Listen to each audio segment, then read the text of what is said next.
Hi, I'm Laura Caudry and I'm the community developer in Ghost Recon Wildlands.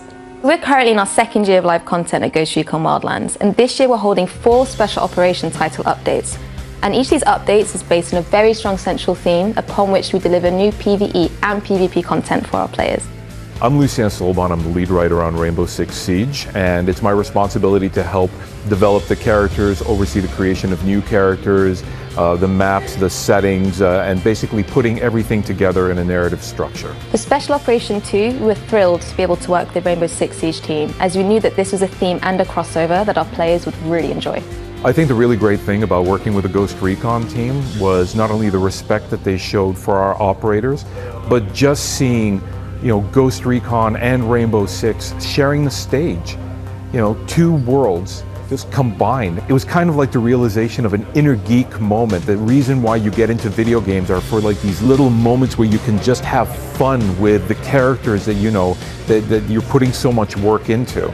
To merge 2 different brands into one scenario, you need to follow a specific narration process.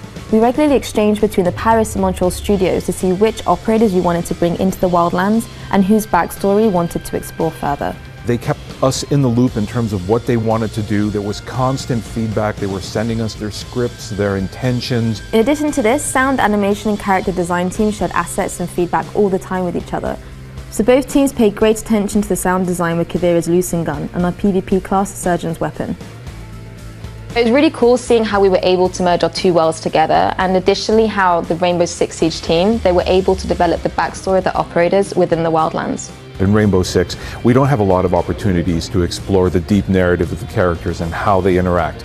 So when Ghost Recon gave us this possibility of working with having Kavira and Valkyrie there, we sort of were able to play a lot more with who the characters were and a deeper part of their backstory. When we started discussing with the Rainbow Six team about which operator we wanted to explore, it was super easy to decide. Both teams were on the same wavelength with a massive consensus for Kavira. We already established in her backstory, she grew up on the streets, she grew up in the favela, she had a rough childhood. We established she had a big family. So there was already room there in which Ghost Recon could step in and actually play with that. And that's why we were able to introduce a brother and somebody that was doing undercover work and somebody that Kavira would actually be willing to fight for when her bio just sort of only touches upon that. So in Ghost Recon, the reason why the Rainbow operators are there is because Kavira's gone off the reservation. Nobody knows why. Now Valkyrie is friends with Bowman and she wants to keep this sort of in-house, so she asks Bowman's help in tracking down Kavira, and they lend out the use of Twitch with her drones in order to figure out what's going on. In regards to the relationship between Kavira and Valkyrie, is that just a throwaway thing? At this time we really can't say, but just let's say that we don't like leaving any loose threads lying around.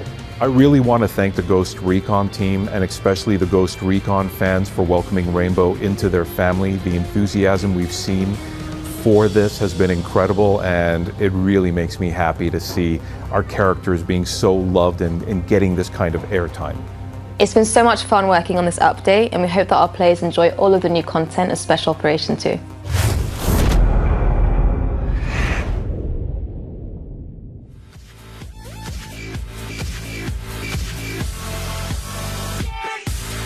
Like and share if you enjoy the video and think others might benefit from this, and of course subscribe and hit the notification button if you are new to the channel and want to be notified every time I post a video.